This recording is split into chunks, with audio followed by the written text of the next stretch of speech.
Le thème de ce soir, cette pensée que j'aimerais vous véhiculer, cette pensée est la suivante. Il a été brisé, il a été envoyé pour que son corps soit meurtri, brisé, afin que nos vies, afin que la vie de l'homme, afin que la vie d'un jeune, afin que la vie d'un papa, d'une maman, d'un adulte puisse être restaurée. Je ne sais pas si vous suivez les actualités. Alors peut-être en ce moment, on se dit, mais avec tout ce qui se passe dans le monde, je préfère éteindre la télévision, je préfère éteindre la radio. Lorsque je suis là, peut-être même sur mon smartphone, voyant l'actualité, voyant tout ce que nous entendons, la guerre, les bruits de guerre, voyant une nation s'élever contre une nation, voyant même l'état même de ce monde, alors je n'écoute plus toutes ces choses parce qu'il n'y a que de mauvaises nouvelles, mais j'aimerais quand même que nous puissions garder un œil sur l'actualité avec tout ce qui se passe, c'est vrai en ce moment, mais vous ramenez quand même quelques années en arrière, voire il y a 3 ans de cela, en métropole, toute une région de la métropole a été touchée par un séisme, tremblement de terre, d'une magnitude de 5,2, et il y a eu quand même quelques dégâts sur cette région de la métropole, surtout des dégâts matériels. Lorsque les journalistes, les experts étaient là en train de immortaliser quelques images de bâtiments même touchés, voire même effondrés, on a vu des maisons fissurées au point même d'être inhabitables. Il y avait même cet homme qui était interrogé et puis il se demandait parce que il allait vendre sa maison dans quelques jours et sa maison était complètement fissurée à l'intérieur. Il se demandait mais comment vendre ma maison maintenant? Et puis on voyait aussi parfois dans ces images, alors le bâtiment était toujours debout, on voyait peut-être même la façade qui était là, encore debout, mais de l'autre côté, lorsque le journaliste y allait, il y avait tout un pan même d'une façade qui était totalement détruite. Et face à ces dégâts, nombreux sont ceux de l'autre côté, on peut les comprendre aussi, ils s'en inquiétaient de l'indemnisation de leur maison, voire même les assurances, voire même les réparations. Et puis, avec les actualités, pas peu loin qu'hier, le Japon a été touché aussi par un tremblement de terre, un séisme de 7,7 cette fois-ci, un peu plus fort. Et puis, on a vu que quelques vies ont été blessées sans trop de dommages. Terrible de vivre de telles catastrophes naturelles. Mais la Bible en parle de cela. La Bible parle justement que c'est un des signes qui annonce le prochain retour de celui qui a été envoyé pour guérir les cœurs brisés. La Bible nous dit qu'il reviendra sur cette terre pour prendre toutes celles et ceux qui auront cru et ont accepté là son puissant message, le message de la bonne nouvelle, de l'évangile, qui ont accepté qu'un jour, que Jésus justement puisse restaurer leur cœur, restaurer leur vie, restaurer ce côté spirituel même de leur être intérieur, redécouvrir cette pleine communion, cette intimité avec Dieu le Père. Donc Jésus, il reviendra, mais avant de revenir, il a parlé de ces signes et les séismes, les tremblements de terre en font partie. La Bible même en parle de cela. Et d'ailleurs, ce soir, il sera question d'une prophétie pour notre message même de ce soir. Cette prophétie prend naissance 700 ans avant que Jésus ne vienne dans ce monde. Avant que Jésus n'arrive là pour parler, pour exercer son ministère. Et j'aimerais voir avec vous, par la lecture de quelques versets de la parole de Dieu, de la Bible, des versets qui se trouvent dans l'Ancien Testament, premièrement, et tout à l'heure nous ferons quelques lectures dans le Nouveau Testament, avec le prophète Ésaïe. Ésaïe a prophétisé la venue même de Jésus et surtout les aspects même de son ministère, le but de cette venue ici-bas. J'aimerais lire avec vous, pour celles et ceux qui ont leur Bible, si vous n'avez pas la Bible. D'ailleurs, tout à l'heure, ça sera une joie pour nous de vous la procurer, mais j'aimerais lire ces versets avec vous, ou pour vous, dans Ésaïe 53, où il est dit ceci: « Qui a cru à ce qui a été annoncé ? Qui a reconnu le bras de l'Éternel? Il s'est élevé devant lui comme une faible plante, comme un rejeton qui sort d'une terre desséchée. Il n'avait ni beauté, ni éclat pour attirer nos regards. Et son aspect n'avait rien pour nous plaire. Méprisé et abandonné des hommes, homme de douleur et habitué à la souffrance, semblable à celui dont on détourne le visage, nous l'avons dédaigné, nous n'avons fait de lui aucun cas.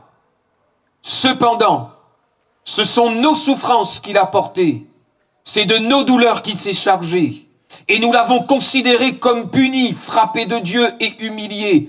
Mais il a été blessé pour nos péchés et brisé pour nos iniquités. Le châtiment qui nous donne la paix est tombé sur lui, et c'est par ses meurtrissures que nous sommes guéris. Il a été brisé pour nos iniquités, blessé pour nos péchés, parlant de la venue de Jésus, du ministère même de Jésus. Toujours dans le livre d'Ésaïe, avec cette prophétie, dans Ésaïe chapitre 61 et le verset 1 à 3. Je lis pour vous ou avec vous. Voici ce que le prophète dira, va proclamer, va prophétiser l'Esprit du Seigneur. L'Éternel est sur moi, car l'Éternel m'a oint pour porter de bonnes nouvelles aux malheureux. Est-ce qu'il y a des malheureux dans ce monde? Est-ce qu'il y a eu des malheureux du temps de Jésus? Est-ce qu'il y a eu des malheureux dans le siècle dernier? Et encore, et encore, et encore. Il y a eu des malheureux, mais il y a eu aussi une bonne nouvelle. Et la bonne nouvelle de l'Évangile a été manifestée dans la personne de Jésus. Il m'a envoyé pour guérir ceux qui ont le cœur brisé, pour proclamer aux captifs la liberté et aux prisonniers la délivrance. Est-ce qu'il y a encore des captifs dans ce monde?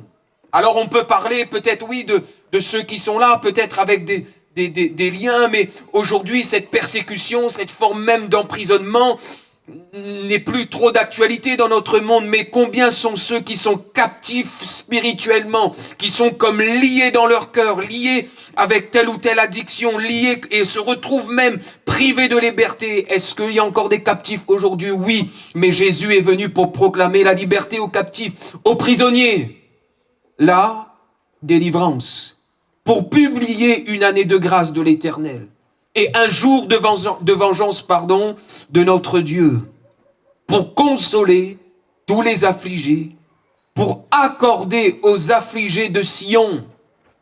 Et là, ce soir, on pourrait mettre notre prénom.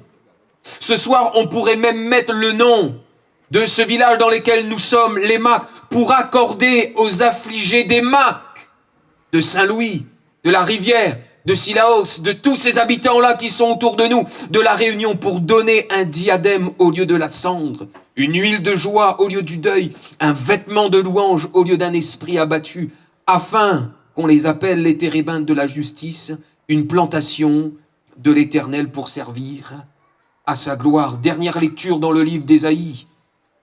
Nous reculons dans ce livre pour aller vers le chapitre 42, s'il vous plaît. Ésaïe 42, le verset 1er à 3. Voici ce qu'il est dit. Voici mon serviteur que je soutiendrai, mon élu en qui mon âme prend plaisir, car j'ai mis mon esprit sur lui. Il annoncera la justice aux nations. Il ne criera point, il n'élèvera point la voix. Il ne le fera point entendre dans les rues. Il ne brisera point le roseau cassé. Et il n'éteindra point la mèche qui brûle encore. Il annoncera la justice selon la vérité. Il ne se découragera point et ne se relâchera point. Et on peut arrêter ici notre lecture et dire Amen. La personne dont parle le prophète Ésaïe ici a un nom. C'est une personne divine. Son nom, c'est le nom de Jésus. Jésus-Christ, le Christ, Messie, l'envoyé, le Fils de Dieu même éternel.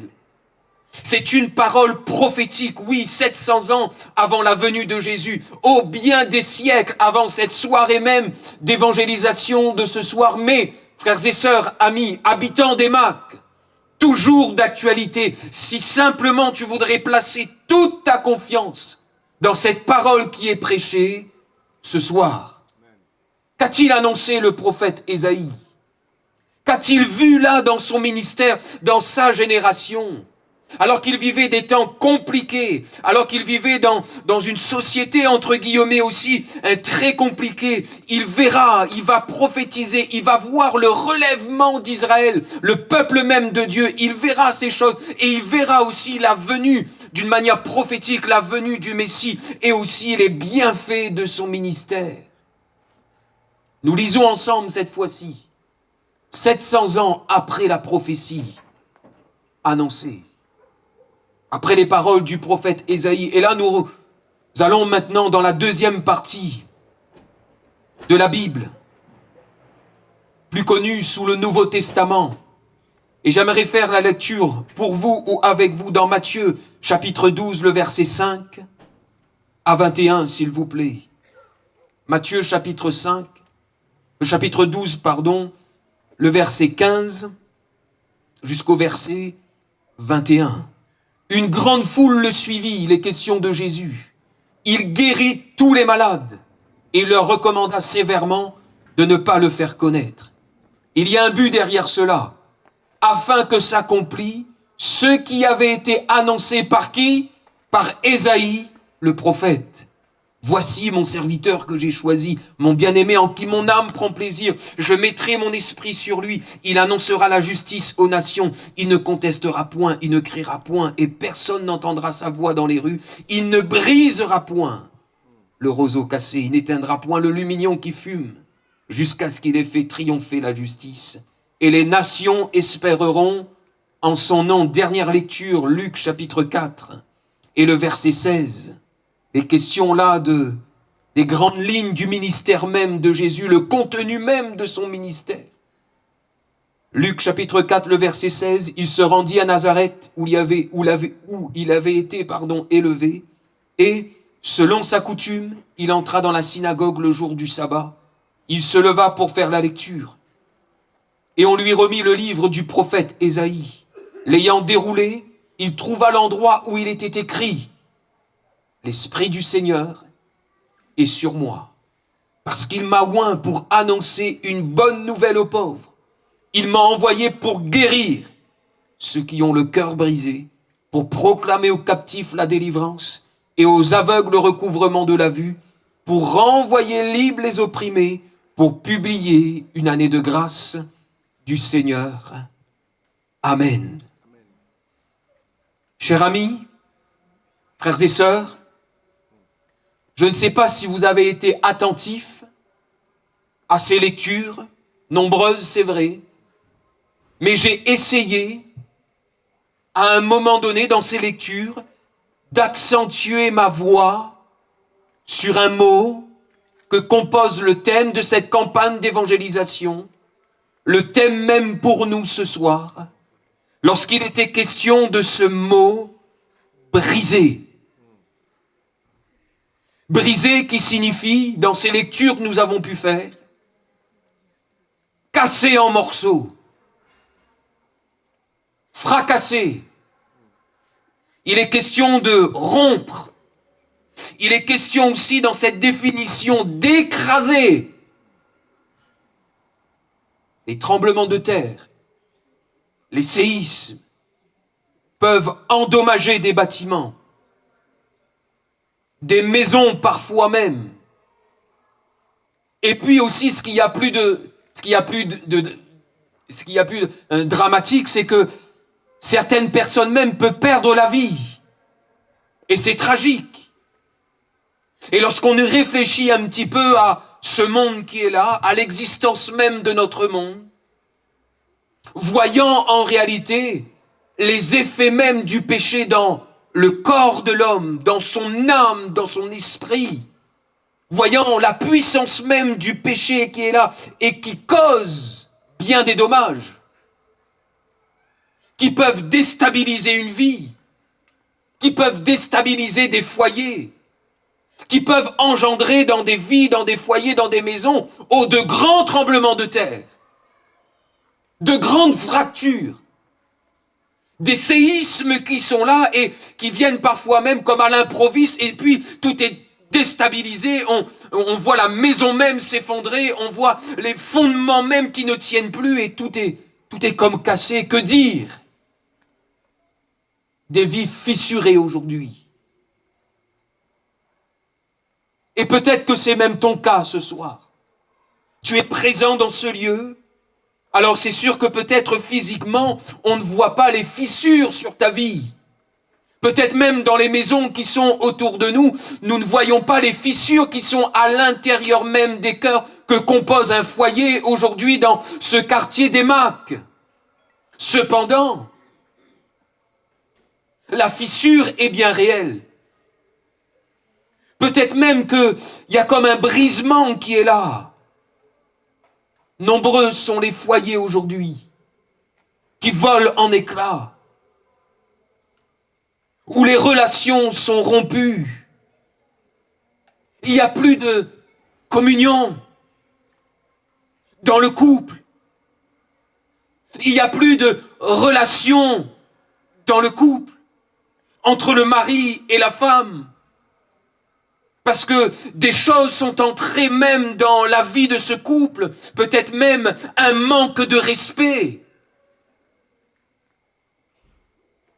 Voyons l'adultère battre son plein dans la société.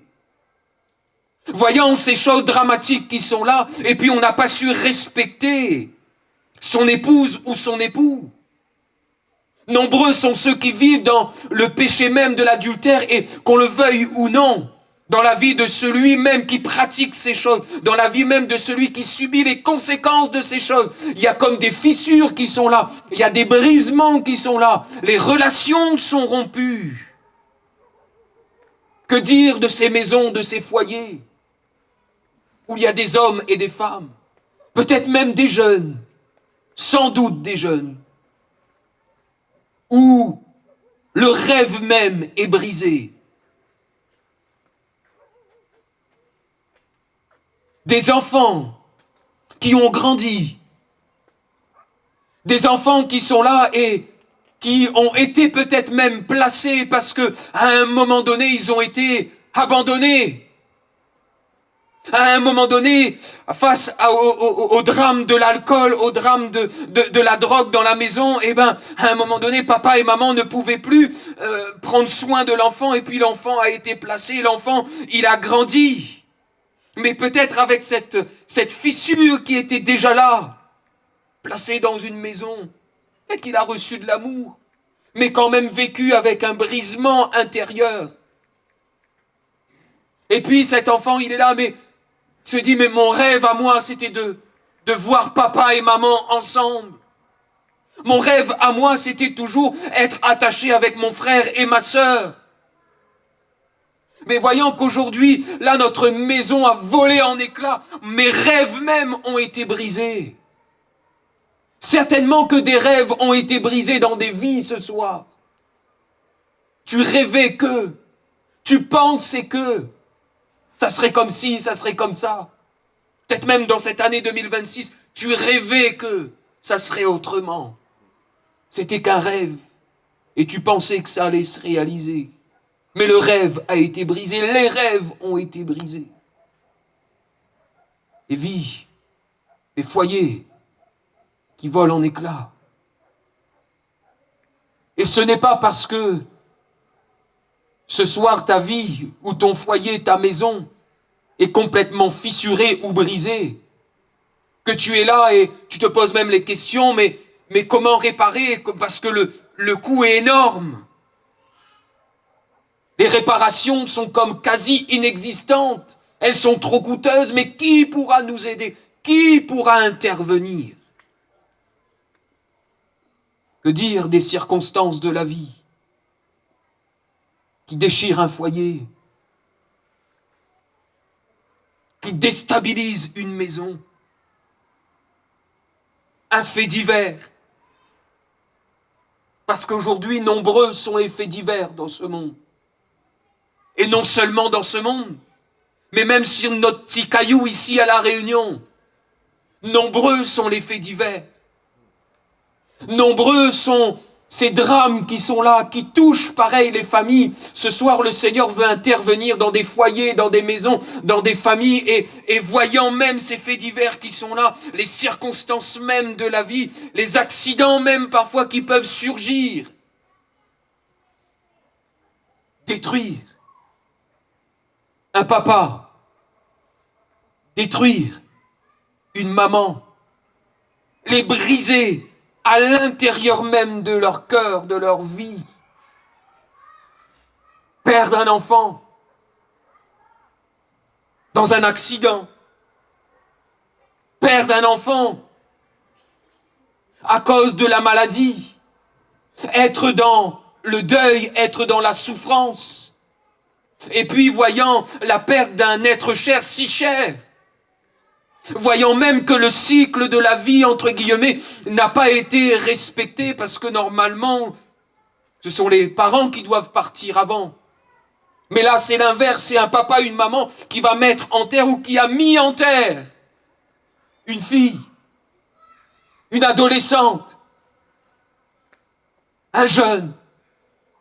Et votre vie est complètement brisée. Il y a un chagrin profond, au plus profond même de votre être. Et même si ça fait des années que cette séparation physique a eu lieu, il vous arrive souvent de pleurer la nuit, de pleurer et de dire « ma vie, elle est complètement brisée, ma vie n'a plus aucun sens ». Et la pensée même du suicide a su surgir dans votre cœur pour aller, soi-disant, rejoindre cet enfant. Jésus, ce soir, il a été envoyé pour guérir les cœurs brisés. Et Jésus ne veut pas que tu te fasses du mal. Jésus est venu pour donner la vie. Jésus est venu pour réparer toute chose, pour réparer ton cœur, si brisé soit-il.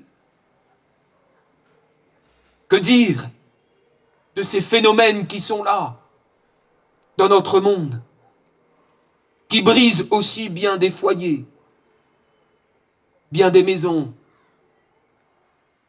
On l'a même entendu dans les actualités. Et là, j'aimerais avertir nos jeunes.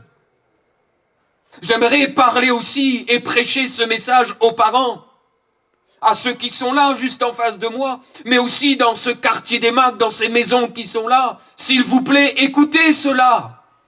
La bonne nouvelle de l'Évangile, qui est venue non seulement pour guérir les cœurs brisés, mais faire en sorte aussi que la liberté entre dans les cœurs et dans les maisons. Parce que parfois, ce qui brise les foyers et les maisons, c'est qu'il y a un lien qui est là, dont les jeunes ne peuvent plus s'en défaire. Le papa, la maman n'arrivent plus à s'en défaire.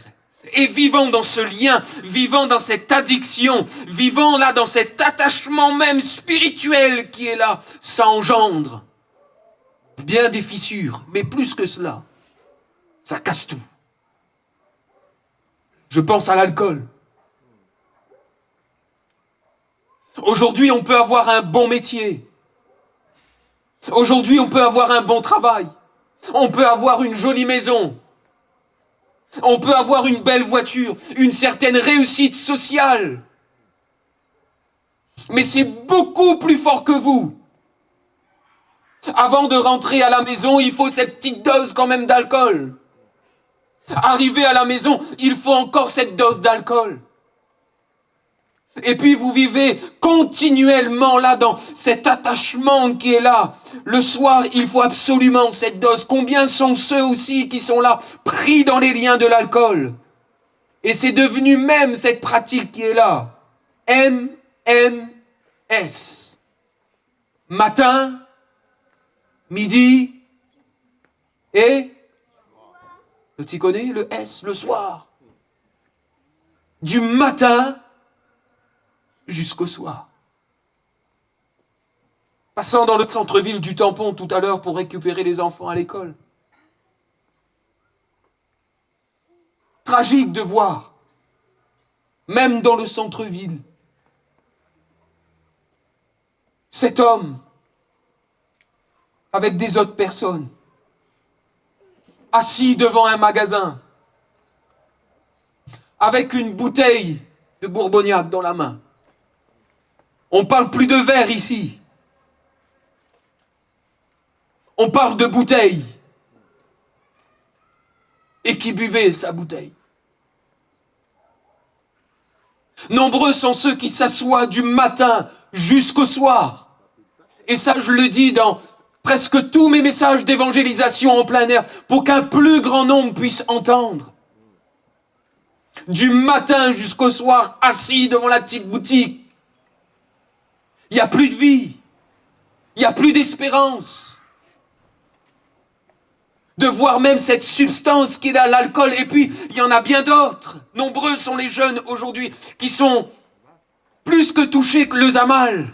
Avec ces drogues dures maintenant même qui sont là, qui touchent les jeunes, qui touchent les moins jeunes. Et puis, voyant l'adolescent qui est là, déscolarisé, voyant plus d'avenir, voyant même le rêve brisé, comme je disais tout à l'heure. Et puis, pas de solution, pas de travail, pas de formation, il n'y a rien du tout. Il n'y a plus d'espoir, il n'y a plus d'avenir. Alors le seul moyen, c'est de se réfugier dans l'alcool, dans toutes ces substances qui sont là, mais aussi dans ces drogues dures qui est là et qui frappent la Réunion. Le message de l'évangile ce soir est prêché dans ce lieu, parce que là où les ténèbres peut-être ont su prendre un certain pouvoir pendant un temps, la lumière, elle jaillit ce soir.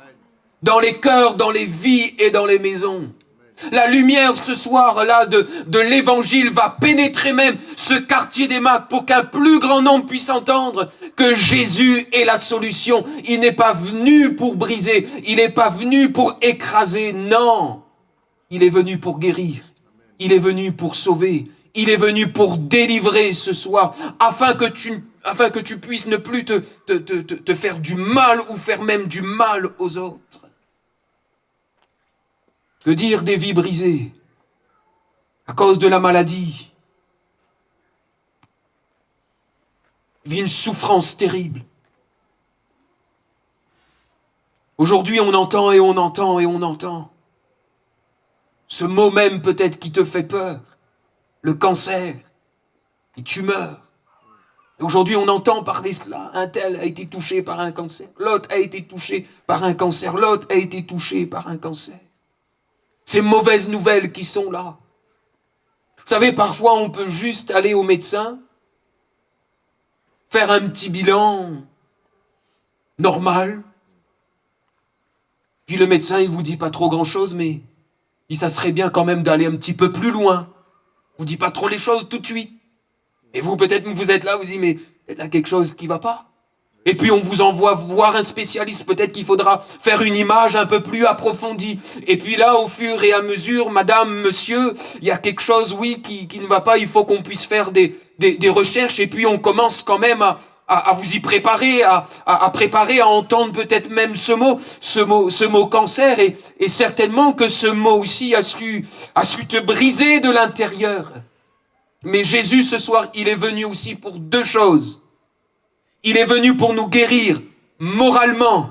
Il est venu pour nous guérir intérieurement. Et de l'autre côté, il est capable aussi de nous guérir physiquement. Quelle que soit ta maladie ce soir, quelles que soient les causes même de cette maladie, Jésus est venu pour tout rétablir. Alors je ne sais pas quel est l'état de ton cœur. Je ne sais pas quel est l'état de ta vie. Je ne sais pas quel est l'état de ta maison ce soir. Je ne sais pas comment tu es venu. Certainement fatigué, découragé, chargé. Je ne sais même pas quel est le pan de ta vie, peut-être qui est comme fissuré. Lorsque les gens te voient, tu dis ça va, mais parce qu'il y a une façade qui est là. Mais de l'autre côté, c'est complètement brisé. Alors je ne sais pas, moi, quelles sont les choses même qui te causent du mal. Ce que je sais, c'est que Jésus est venu pour guérir ceux qui ont le cœur brisé. Je sais ce que Jésus est venu faire. Je prêche, nous le prêchons. Jésus, quel que soit l'état de ta vie, quel que soit ton état même spirituel, quel que soit le degré même de tes péchés, si tu peux parler peut-être de degré de péché, quel que soit le degré de ta souillure, quelles que soient les choses même qui sont entrées pour causer là les dégâts dans ta maison, Jésus il ne brise pas davantage. Notre Jésus, le Jésus que nous prêchons, l'envoyé de Dieu, le Fils de Dieu, il est venu et il est capable de le faire encore ce soir. Pour prendre chaque morceau de ta vie et les recoller ensemble. Vous avez fait une casse à une assiette ou un verre dans votre maison? Oui ou non? Quand on y passe le balai tout de suite ou l'aspirateur. Alors on nous ramasse les gros morceaux, nous peut prendre à la main, mais il faut faire attention, nous peut couper à nous, on met à la poubelle. Puis les petits éclis, on ramasse quand même, mais vous est-il arrivé de passer l'aspirateur après le lendemain et vous étiez entendre d'un côté là-bas, la vole jusqu'à là-bas, vous n'avez même pas vu. Et parfois les dégâts dans les vies, ce qui a touché les vies, ce qui a comme écrasé les vies, ce qui a brisé les vies en 1000 morceaux. Le Seigneur, ce soir, il est capable de prendre chaque petit morceau, même si c'est loin, même si ça remonte peut-être à ta jeunesse, à ton adolescence, à ton enfance. Il est capable de reprendre là ce qui a été brisé pour te dire ce soir, tu vois ce petit pan de ta vie qui est là, moi je suis en mesure de le prendre, de le recoller là sur ce vase parfait que je veux que tu sois, pour que justement tu sois totalement guéri et que ta vie soit là comme un vase justement en ton honneur. Notre Seigneur Jésus, il n'achèvera jamais l'homme, même dans ses pires situations. Le diable de l'autre côté, il est venu pour tuer. Lui, il est venu pour égorger. Lui, il est venu justement pour détruire, nous dit l'évangile de Jean. Le diable, ses agents, qu'on appelle plus les démons, ces mauvaises puissances, ces esprits impurs, eux, ils jubilent, voyant les hommes, les femmes, les jeunes, se laisser détruire par la puissance du péché. Eux, ils sont ravis, ils sont fiers de voir ces âmes rester là dans leur addiction, dans ce brisement même qui est là, dans cette souffrance, dans ces chagrins qui sont là, qui entraînent la dépression, qui entraînent le découragement, qui entraînent même des maladies psychosomatiques. Eux, ils sont contents de voir même des âmes rester sur ce chemin large et spacieux qui conduit justement dans ce lieu de tourment, dans ce lieu où leur esprit est complètement tourmenté et qui resteront tourmentés pour l'éternité. Le diable, il jubile, ses agents, ils sont contents de voir cela. Les tourmentés. Et je l'ai mis dans mes notes parce que certainement que dans ce quartier ce soir, certainement qu'au milieu de nous, certainement dans ces maisons, parce que ça a causé aussi bien des dommages. Ceux qui sont tourmentés, ceux qui ont été brisés. Vous savez par quoi? Par la puissance même diabolique. Qui ont été brisés. Parce qu'on leur a jeté un sort. Qui ont été brisés. Parce qu'à un moment donné, on a voulu faire du mal. Spirituellement. Qui ont été brisés, le foyer, la famille, toute la maison a été brisée parce qu'il y a eu des choses mauvaises, des choses ténébreuses, la puissance même de la magie, la puissance même des démons qui ont réussi à pénétrer ces maisons et faire en sorte, parce qu'aujourd'hui, dans notre monde, mais ce ne sont pas forcément les gens qui sont derrière cela. Notre combat, le combat même des hommes et des femmes, n'est pas contre la chair et le sang, mais contre ces principautés qui sont là, qui veulent tenir justement. Et je parle ici, je parle pas ailleurs dans ce monde, mais la réunion. Le diable voudrait tenir la réunion encore. Ces foyers, ces vies encore sous son joug, sous son châtiment, et tourmenter continuellement les âmes. Nombreux sont ceux qui n'arrivent pas à dormir le soir. Brisés de l'intérieur parce qu'ils ne trouvent plus de sommeil. Tourmentés, brisés, parce qu'ils ont peur, parce qu'ils ressentent de mauvaises puissances. Parce qu'il y a même comme une mauvaise puissance même à un moment donné. Non seulement là, ces puissances sont autour d'eux, mais pour certaines personnes, la puissance est comme même intérieure. Et puis vous criez dans tous les sens. Vous ne faites même plus ce que vous voulez. Il y en a de ceux qui sont dans l'alcool à cause d'une puissance mauvaise. Il y en a de ceux qui sont dans la drogue à cause d'une puissance mauvaise. Je ne dis pas que c'est tout le monde. Mais il y en a de ceux qui sont en train de boire et de boire et de boire parce que derrière, ils sont tourmentés par la puissance même du diable. Ce soir, le Seigneur, il est présent sur cette place. Son esprit est là. Et il veut délivrer toutes celles et ceux qui sont tourmentés. Et arrêter ces tourments pour qu'il n'y ait plus de brisement dans les foyers et dans les maisons. Il y a des réparations intérieures qui ne peuvent s'opérer que par une œuvre divine. Il a été brisé pour nos péchés. Jésus a tout accepté à la croix. Jésus a accepté les fouets. Jésus a accepté que son corps soit meurtri. Jésus a accepté là ce châtiment.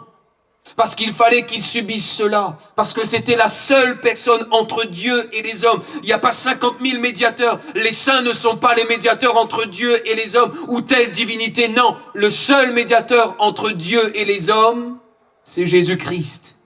Et il fallait qu'il vienne dans ce monde. Il fallait qu'il soit envoyé et qu'il accepte de venir. Et il est venu. Il a tout porté sur lui. Il a tout pris dans ses meurtrissures. Lorsqu'il a subi la couronne d'épines, lorsqu'on l'a fouetté, lorsqu'on l'a cloué sur ce bois infâme de la croix, dans toutes ses souffrances, il est question là, oui, le corps de Jésus meurtri, brisé. Mais pour que toi, tu ne sois plus jamais brisé. La Bible dit, et Jésus l'a dit, il a déclaré, tout est accompli. En Jésus-Christ ce soir, tu peux retrouver une pleine restauration. Tu peux être restauré. Lorsque nous allons au restaurant, d'ailleurs ce mot vient de là, restaurant, restaurer. Lorsqu'on a goûté à un bon restaurant, en général, nous, si tu trouves les bons, que tu fait après? En général, tu y reviens, non? Quand il n'est pas bon, après, nous vient plus. D'accord? Mais s'il est bon, tu y reviens. Goûte ce soir combien Dieu est bon. Goûte ce soir à la puissance de l'évangile. Goûte ce soir là à la croix même de Golgotha. Place ta confiance. Comment je peux goûter à ces choses? Place ta confiance. Ne regarde pas là tout ce qu'il y a autour de toi. Ne regarde pas comment ta vie pourra être restaurée. Crois et tu verras complètement la gloire de Dieu dans ta maison, dans ta vie, dans la vie de toutes celles qui t'entourent. Place ta confiance dans le Seigneur et il agira. Alléluia.